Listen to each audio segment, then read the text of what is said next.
queria falar para vocês hoje alguma coisa sobre a autoobsessão, que na realidade é um dos fatos mais marcantes da nossa existência, e a obsessão ela se traduz como a ação de você contra você. Nós temos o hábito de atribuir as coisas tudo para fora, e mesmo quando nós antigamente, quando nós vivíamos no passado, ou as culturas do passado, nós não tínhamos uma visão muito concreta a respeito do nosso mundo interior. Então nós atribuímos todos os nossos dissabores, infortúnios, desavenças, tristezas, depressões, tudo é a influência de fora, né? Se esquecendo que nós temos um mundo interno muito rico, muito grande, e nem sempre temos conhecimento de tudo aquilo que vai dentro de nós mesmos. Então Allan Kardec ele teve a feliz ideia de nomear isso como sendo autoobsessão, quando nós agimos contra nós mesmos. Isso no século XIX. Então imagine o quanto Allan Kardec estava já adiantado e orientado pelos espíritos, nos falando a respeito dessa influência que nós temos para nós mesmos. Tem uma prece que diz assim: Senhor, livra-me de mim mesmo. Quando nós escutamos essa introdução de uma prece que ela tem de fundo oriental, nós entendemos o que é nos livrar de nós mesmos. Ninguém precisa fazer nada contra nós. Ninguém. Nós fazemos as coisas contra nós. Pasmem. Sim, mas eu trabalho contra mim mesmo? Nem sempre. Mas em muitas ocasiões nós estamos criando empecilhos para nós mesmos, dificuldades para nós mesmos. Então a autoobsessão é na verdade esse mundo interior que nós temos, desconhecidos por nós. Nós estamos aí mostrando uma casa mental, né, um simbolismo, e nós estamos colocando aí os 5 sentidos que nós temos, os 5 sentidos que nos são ensinados, o olfato, tato, audição, paladar e visão, mais o 6º sentido, que é o chamado mediunidade. Então, através desses sentidos, nós tomamos contato com o mundo lá fora: tato, visão, audição, paladar e visão. E não sei se já falei olfato e visão. Enfim, esses sentidos que nos fazem tomar contato com as coisas lá de fora. Mas isso tudo passa por um tipo de vamos dizer assim, de uma peneira que nós assimilamos as coisas lá fora da mesma forma que nós somos dentro. Então, eu vejo, eu escuto o que eu posso. O que eu não posso, eu não vejo e eu não escuto. Mas como assim? Assim mesmo. Mas escutar de escutar? Escutar de escutar. Vejam que nós temos alguns processos em nós que o outro fala, mas eu não escuto o que o outro disse. Eu escuto o que está dentro de mim. Se vocês conhecem alguém por assim, é mera coincidência, entendeu? Mas muitos de nós dizem assim: mas eu não disse isso. Disse.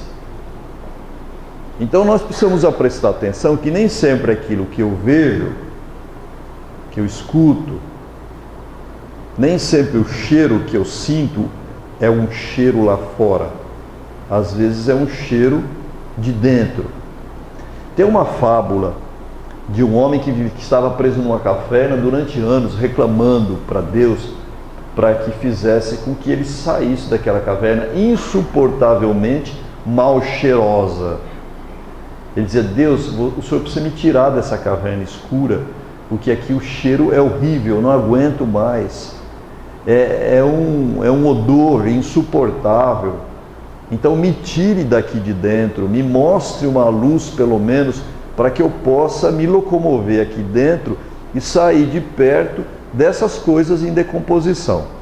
Tanto orou, que um dia Deus enviou uma luz para que ele visse, a qual foi a surpresa que ele percebeu que quem tinha um mau cheiro era ele próprio, porque ele que tinha feridas, ele que tinha uma série de problemas de pele, então o mau cheiro era dele próprio. Então nem sempre o cheiro do outro que nós reclamamos é do outro, às vezes é a gente que sente o cheiro. Veja que perfume, para cada um tem um efeito, né? Cada um tem uma pele. Você passa o mesmo perfume do outro e não fica igual o outro perfume. Você quer aquele cheiro, mas aquele cheiro está misturado com o cheiro do outro. Então nós temos peculiaridades que nós desconhecemos. Isso tudo, quando entra na questão do astral, do mundo espiritual, ele toma proporções, então, que nós não conseguimos imaginar. Então vejam vocês aqui o sexto sentido funcionando com os 5 sentidos.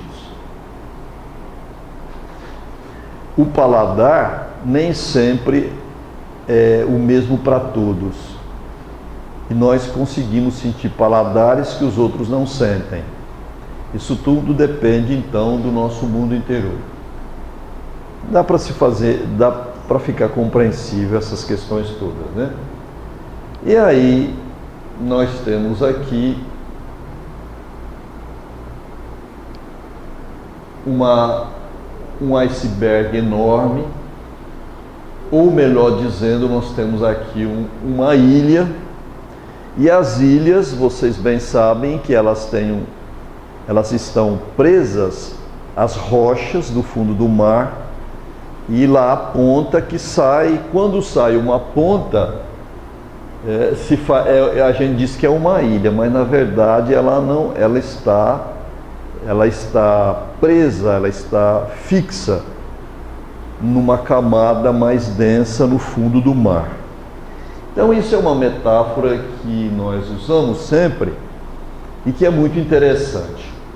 Essa parte aqui designada como dá para ver daí, umzinho que apareceu, nós podemos chamar de consciência pessoal. Ainda há pouco a Sônia estava me dizendo assim: Kiko, você precisa me explicar um pouco sobre essas coisas. Então já faz um preâmbulo. Então, nós, enquanto seres no grau evolutivo que nós nos encontramos, a nossa consciência a respeito da vida e a respeito de nós mesmos é estreita, diminuta. Nós não conseguimos enxergar tudo, ouvir tudo, sentir tudo. Veja os animais. O cachorro tem uma audição e uma visão muito maior que nós. Uma águia tem uma visão muito maior que nós, fisicamente. Então vocês vejam que essas coisas se diferem muito. Então lá o subconsciente pessoal é essa parte logo abaixo, aqui, onde nós temos aqui conteúdos que também nós não temos muita noção. Nós temos bem noção do conteúdo lá simbolizado pelo número 1. A nossa consciência pessoal. Nós sabemos das coisas, de quem nós somos, pelo menos nessa encarnação, de onde viemos, para onde vamos, o que nós queremos, quais os nossos objetivos pessoais, qual é a nossa realização pessoal. Nós temos essa ideia, mas nós temos aqui um subconsciente pessoal, que obviamente, como diz a palavra, é logo debaixo do consciente, que nós não temos muita certeza do que está aqui. Geralmente nesse subconsciente pessoal estão nossas coisas da infância, bem primeira infância. estão lá no fundo, guardadinhas. Mexem conosco. Mexem conosco. Então aqui existem conteúdos que emergem e que vêm para cá muitas vezes em forma de símbolos, de sonhos, de medos, de ansiedades. Fala, eu estou com uma ansiedade, não sei porquê, estou com medo, não sei porquê. Entendeu? Então são conteúdos que sobem do nosso subconsciente. Eu coloquei aqui no 3, inconsciente pessoal, que vem logo acima do inconsciente coletivo. O que eu chamo de inconsciente coletivo, que é essa zona aqui, é tudo que nós vivemos nas nossas vidas junto com a coletividade. Nós somos espíritos antiquíssimos e nós vivemos muitas coisas juntos. Guerras, desastres, calamidades, maremotos. Passamos pelos primeiros tempos da humanidade, passamos pelos conflitos da antiguidade, pelos conflitos da Idade Média, passamos, enfim, uma série de coisas, porque nós somos reencarnacionistas e sabemos que não é a primeira vez que nós estamos no planeta. Então nós trazemos conteúdos que é chamado de inconsciente coletivo, e nós também temos o inconsciente pessoal, que é ainda mais abaixo do consciente, do subconsciente pessoal, que também traduz mais essas questões aqui da nossa não vida coletiva, mas da nossa vida pessoal, inconsciente. Quem nós somos? Fomos homens, mulheres, brancos, negros, índios. Dançamos no templo para Amon-Ra, fomos sacerdotes, fomos guerreiros, fomos, enfim, uma série de coisas das nossas reencarnações, que elas estão nominadas no 3. No 4 é o que passamos no coletivo, no 2 é o que nós estamos vivendo na atualidade, mas bem recente, e o consciente é 1. Básico, claro e rápido. Ficou compreensível, ficou entendível. Melhor que isso não sei explicar. Quem entendeu, entendeu. Quem não entendeu, sinto muito, porque é tudo que eu posso. Então vejam vocês. Por que eu estou dizendo isso? Eu estou dizendo isso porque nós trazemos em nós uma série de coisas que nós desconhecemos, que estão nas nossas profundezas. Ok? Estamos falando sobre auto-obsessão. Ainda nos tempos atuais, é bom que se diga que nós ainda acreditamos que o anjinho fala no nosso ouvido direito e o diabinho fala no nosso ouvido esquerdo. Ok? Eu tive uma boa intuição. Nunca é minha a boa intuição, sempre é de um anjo bom. Tive uma tentação, nunca é minha, é do diabinho, é do obsessor, enfim, do que você quiser chamar esse bichinho aqui, que eu não sei, que eu encontrei no Google por acaso, já que o acaso não existe, encontrei e coube bem aí para dizer que nós falamos, que nós pensamos que as coisas funcionam fora, mas as coisas funcionam dentro. Então, dentro de mim. A tentação não existe fora. A tentação existe dentro. Ninguém me tenta. A pessoa tenta a minha tentação. Diferente, não é? A pessoa tenta a minha tentação. Ela não me tenta. Se aquela moça me tentou e eu caí na lábia dela. Não, ela tocou na sua tentação e você se deixou cair na lábia dela. Aquele moço me tentou. O moço não tentou. Você é tentável. E você então foi clicada. Alguém colocou a mão na sua tentação e você cedeu. Vejam que essas questões são importantes para que a gente entenda o que é auto-obsessão. Muitas vezes a gente chega na casa espírita buscando o quê? Respostas evasivas. Respostas lá de fora, para os males que eu estou vivendo na minha vida.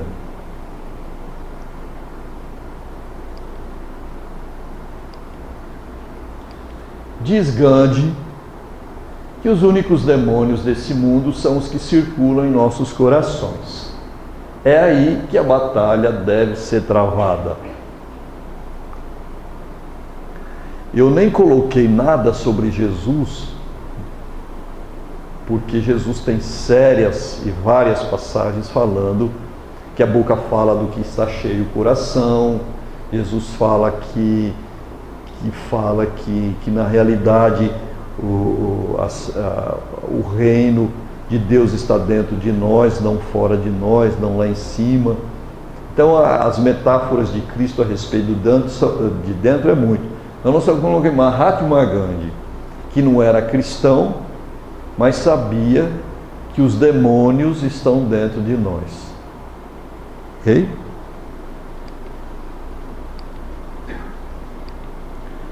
O que é paradigma? Paradigma é uma palavra conceituada como algo que o consenso geral ou as normas sociais consagrou como um modelo ou padrão. Todos nós temos paradigmas, todos nós vivemos dentro do consenso geral, dos padrões que se dizem certo, que se dizem errado. Nós não temos os próprios padrões, as próprias normas. Nós seguimos mais como uma manada que outros dizem que é certo e que é errado. Não que nós devemos desobedecer às normas, às regras sociais, que elas existem e precisam ser escutadas, precisam ser obedecidas, mas não no exagero que nós vivemos, porque nós vivemos não escutando aqui dentro, nós escutamos lá fora. Então nós vivemos presos a paradigmas, né? Como se diz paradigma. É um padrão mais exato, mais perfeito, mais típico de alguma categoria de coisas ou de indivíduos. Exemplos. Nós temos paradigmas morais, paradigmas de conduta, paradigmas do sentimento, paradigmas dos valores, dos padrões sociais, enfim. Nós temos uma gama imensa de paradigmas das quais nós vivemos presos e nem sempre vivemos neles confortáveis.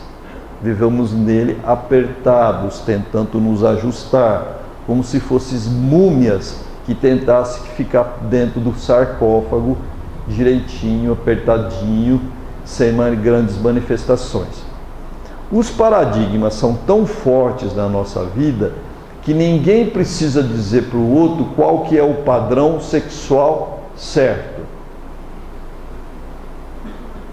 Os paradigmas são tão fortes que nós não precisamos dizer para os outros quais são os padrões sociais certos. Certos não, chamados certos. Os padrões de conduta, de sentimento, padrão de conduta, nós não... Como uma mulher age, como um homem age, qual é a conduta de uma dama, qual é a conduta de um cavalheiro, de um cavaleiro também, né? Enfim, isso daqui nós já vivemos nisso. A gente já foi domesticado. Sabe a palavra domesticado? Você fala para cachorro. Domesticou o cachorro. E nós fomos domesticados dentro desses padrões que a gente já não sai mais. E se alguém for sair, a plateia que olha desaprovando é grande. Se Jesus fosse viver dentro desses paradigmas, desses padrões exatos da época, nós não teríamos hoje o cristianismo. Jesus quebrou paradigmas sexuais, de conduta, de sentimento, sociais, de valores. Ele quebrou paradigmas. Ele saiu fora da linha, como nós dizemos assim, fique na linha, ande na linha. Ele saiu fora da linha. Quem anda na linha, o trem pega. Não é assim, Elaine? Estou brincando. Mas vejam vocês, Jesus, entre aspas, no bom sentido, saiu da linha. Porque ele conversava com os homens que tinham uma fama, que eram publicanos, que eram cobradores de impostos. Ele conversava com as mulheres de má vida, ele quebrava normas e regras de conduta. Apedreja! Não apedreja. Quem tiver sem pecado que jogue a primeira pedra. Jesus tinha toda essa postura de quebra de paradigmas. Nós temos medo dos outros. A gente não vive feliz ou tão feliz quanto precisaria viver porque nós temos medo do que os outros falam a respeito desses padrões mais exatos. Então, para que a gente entenda, porque essa palavra paradigma hoje em dia aparece em muitos lugares, né? Nem sempre a gente tem uma noção exata. Então, nós temos uma visão simplista da vida. E o que é uma visão simplista da vida? É tendência ou prática que consiste em considerar apenas uma das muitas facetas ou um dos muitos aspectos das coisas. Visão simplista. Vê só uma coisa, um padrão. Vê as coisas, sabe, Canudo de Mamona, sobre uma luneta. A luneta não é ampla, a luneta vê específico, Canudo de Mamão. Então nós temos uma visão simplista. Vício de raciocínio, quer dizer visão simplista, segundo o dicionário Ruais. Vício de raciocínio que consiste em desprezar vários elementos necessários à solução de algo. Então, nossa visão é burra, é tapada, é simplista. O simplista fica um termo mais bacana, mas a nossa visão é tapada, né? Nós não vemos. Então vejam vocês, aqui nós vivemos dentro dessa separação das coisas. Quando eu tenho uma visão simplista, eu só vejo um lado, não vejo o todo. Quando eu vejo só um lado, eu começo a ficar separado. Mente separada é a mente que só vê um lado. Esquizofrenia quer dizer a palavra mente separada. Então, uma mente separada, ou seja, bipartida, fragmentada, não vê o conjunto. Eu não estou vendo esse indivíduo, estou vendo esse detalhe. E esse detalhe é que vale para mim e para a sociedade. Ok? E aqui eu coloquei também a briga do bem e do mal. Que é todo mundo assistiu esse filme, que chamava...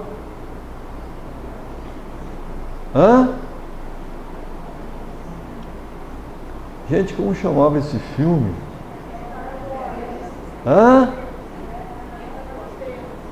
Guerra nas Estrelas. Que tinha a luta do mal contra o bem. Obviamente que o bem era um mocinho, bonitinho, jovenzinho. Que o bem não ia ser um velho. Na nossa visão é assim, não é? E o mal tinha cara feia, preto. A espada era vermelha e desse a espada era verde. Qualquer semelhança é mera coincidência, porque é assim que a gente funciona.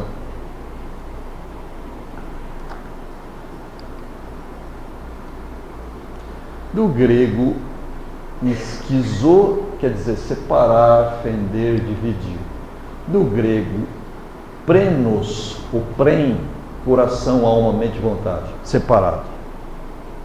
Quer dizer, todos nós temos um pouquinho de esquizofrenia. Nós vivemos separados. Tanto é que a gente não julga uma pessoa pelo conjunto, não vê o conjunto e fala assim, essa pessoa é boa, essa pessoa é má. Pronto, tá certo. Acabou, não precisa mais que isso. Essa pessoa é do bem, essa pessoa é do mal. Pronto. Mas o que ela tem, o que ela faz, por que ela está no mal, quais as outras qualidades dela, por que ela está assim, né? Nada. E aí,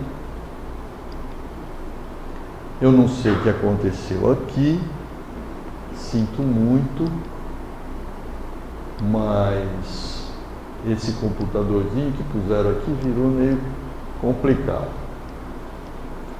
Mas vamos ver se dá para a gente ver assim, influências do eu, as influências sobre o eu ou sobre o ego. Que influências que nós temos sobre nós?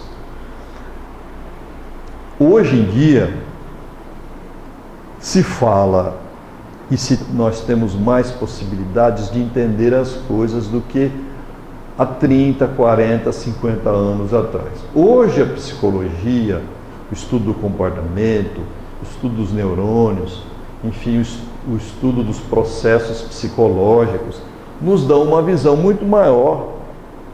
Porque, por exemplo, vamos supor, na Idade Média, o que existia?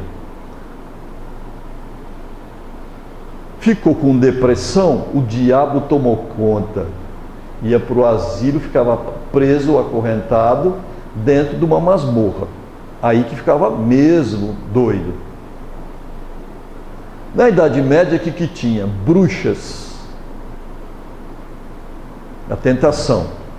Diz os livros da Idade Média que as bruxas geralmente eram ruivas. Não era ruiva que nem a Zésa, porque a Zésa é uma ruiva postiça. Mas eram ruivas. E mulher ruiva sempre é mais charmosa, sempre é mais sex appeal. Então as ruivas, o que faziam? Elas eram bruxas, porque os monges, os padres, quando viam uma ruiva, eles logo identificavam que ela era uma bruxa. Por quê? Porque ela jogava neles sensações, impressões, enfim.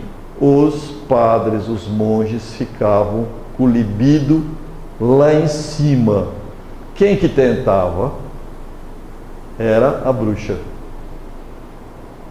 Então vejam, hoje em dia nós podemos falar uma infinidade de besteira que nós vivenciamos, mas hoje em dia nós temos uma visão diferente a respeito das coisas.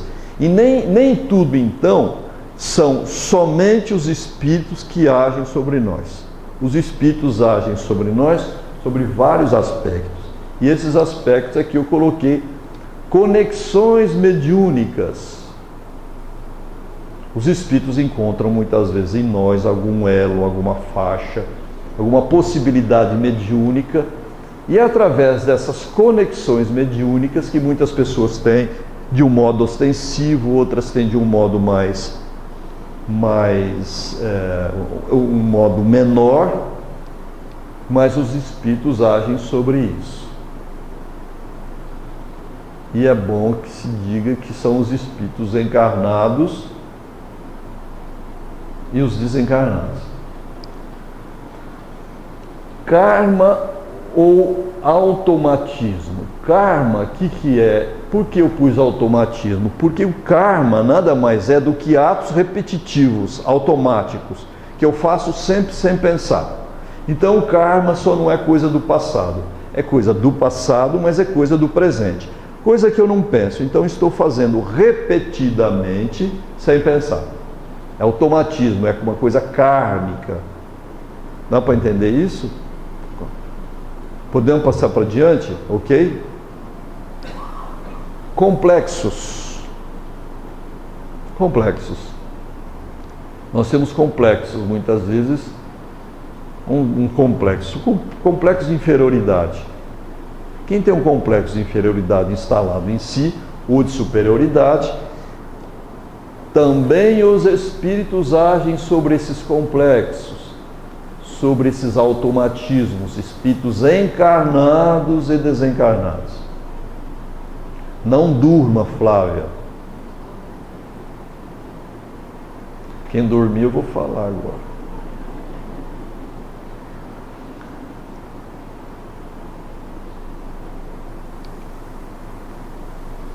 instintos ou ancestralidade. Nós trazemos do passado. Só essa cabeça aqui dá para fazer um seminário. Eu estou passando rápido. Instinto ou ancestralidade. O que é? O que nós vivemos nas vidas passadas, o que nós vivemos como os nossos ancestrais viveram, os costumes que nós tivemos em épocas remotíssimas. Nós trazemos esses conteúdos que ali está sendo chamado instinto ou ancestralidade. Vejam só, vou falar para vocês uma coisa rápida, assim, en passant. Hoje em dia existem estudos a respeito dos chimpanzés, dos bonobos, que são chimpanzés pigmeus. Eles têm um comportamento encontrado em nós nos dias atuais. Já existia neles, enquanto animais, existe em nós, hoje em dia. Então se descobriu que, por exemplo, os bonobos, não os chimpanzés, mas os bonobos, que são uma outra vertente do mundo do chimpanzé. Os bonobos fazem sexo de frente,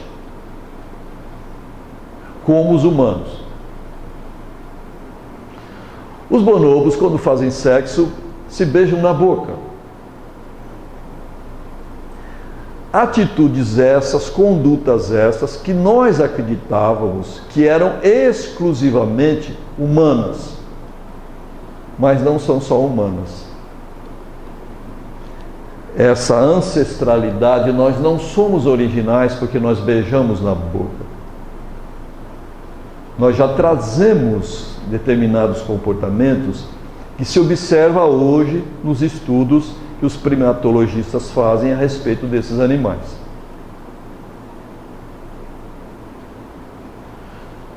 Os chimpanzés, dizem esses especialistas, quando existe um chimpanzé alfa, que já está ficando mais velhinho, e ele vai perder o controle do bando, ele começa a fazer conchavo com chimpanzés mais novos, para que ele consiga continuar mandando sem ter forças para mandar. São tipos políticos madurões, de cabelos brancos, que muitas vezes não estão mais no poder, mas colocaram pessoas mais jovens, parentes e amigos, para que eles continuem mandando depois de perder o poder. Então, assim, na verdade vocês vão ler o livro novo do Hamed, que tem todas essas coisas aí. Então vejam vocês, na verdade nossos comportamentos em várias áreas não são tão originais como nós pensamos. Eles são subprodutos da nossa ancestralidade, dos nossos instintos. Ok? Outras pessoas têm muita influência sobre nós. O que a mamãe disse, o que a vovó disse, o que a titia disse. A minha família é muito importante. Minha família é uma coisa fantástica. As pessoas acham. E vivem, e pensam, e agem o que as outras pessoas lhe disseram. Minha família não é nada, minha família é pobre, eu sou um coitado, eu sou infeliz, eu tenho mesmo é que ralar, porque eu não sou nada. Nós vivemos os que as outras pessoas disseram para nós quando a gente era pequenininho e não tinha possibilidade de pensar. Então o que acontece? Acontece que os espíritos agem sobre a nossa ancestralidade. Os espíritos agem também sobre o que nós escutamos das outras personas que existem dentro de nós. Herança genética. Hoje em dia se fala a respeito de células que têm memória. Se fala hoje em dia, existem estudos, os geneticistas estudam isso a respeito da nossa memória celular. Então vejam vocês que as células do fígado, elas são específicas para o fígado. Se você pega as células tronco, elas vão se localizar onde precisa, dentro da carência de que se precisa, ou na área do coração, ou na área do fígado, ou na área da medula, enfim. Elas migram e vão se radicar ali. Vejam que elas têm um guia, elas têm uma direção para onde vão. Então, nós começamos a entender que existe, na genética, existe fatores muito desconhecidos de nós.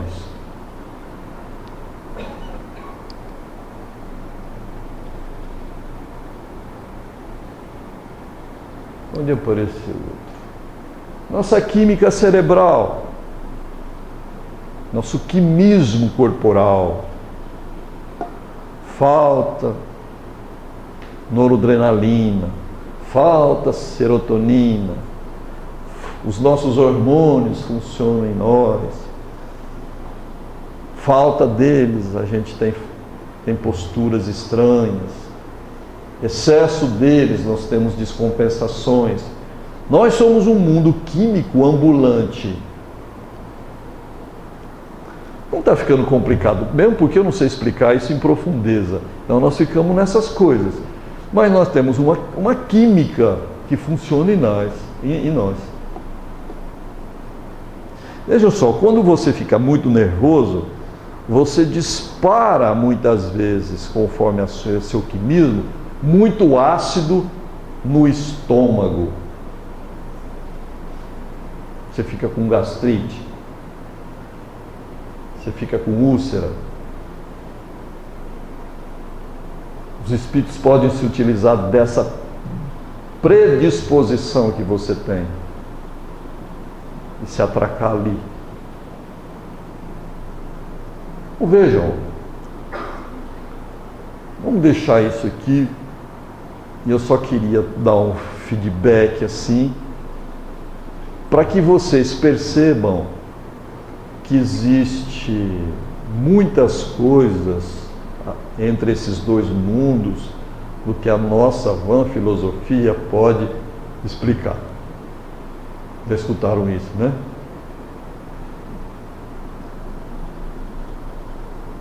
O processo de viver não é tão simples e tão fácil. Isso não é para dar desânimo, mas isso é para que a gente cada vez mais pense e atribui as coisas que estão acontecendo na nossa vida como coisas que eu posso mudar, mesmo que o outro não queira mudar. Eu não posso segurar a boca do outro, o que ele fala, mas eu posso segurar a minha boca. Eu não posso segurar o ouvido de alguém que quer escutar besteira, mas eu posso segurar o meu ouvido. Porque isso daqui é o nosso mundo interno, esses monte de coisas, que hoje em dia que nós sabemos isso. Vocês imaginam daqui a 100 anos o que nós saberemos? Que há 100 anos atrás para nós era completamente desconhecido. Então o Espiritismo, enquanto ciência, que cresce, que evolui, que participa dos movimentos científicos, no sentido de congregar, fazer pontes, ele deve progredir junto, mesmo porque a nossa fé é uma fé raciocinada, não é uma fé cega, né? Nós temos livre-arbítrio, nós temos possibilidades, temos impossibilidades, né? E a gente funciona e deve aprender que nós podemos funcionar conforme o nosso computador interno, que eu coloquei aqui como sendo, vamos voltar rapidinho, nosso computador interno, ele tem possibilidades e ele tem incapacidades. Como que é o nosso computador interno? Bom.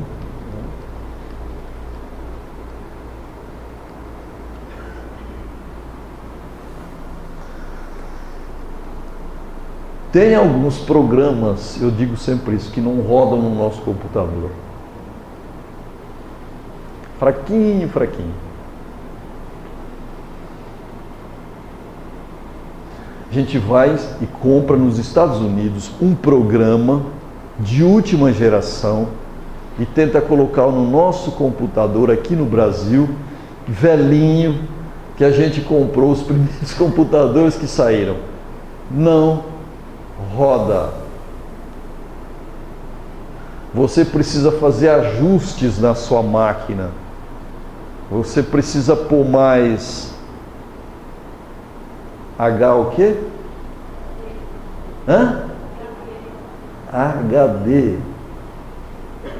Você precisa trocar a placa-mãe, sei lá, não entendo nada. Você precisa... Então, essas posturas que nós temos que fazer, trocar a placa-mãe, colocar mais HD, mudar as estruturas do nosso computador, é essa mudança que nós temos que fazer para que a gente passe a ver melhor, sentir melhor, viver melhor.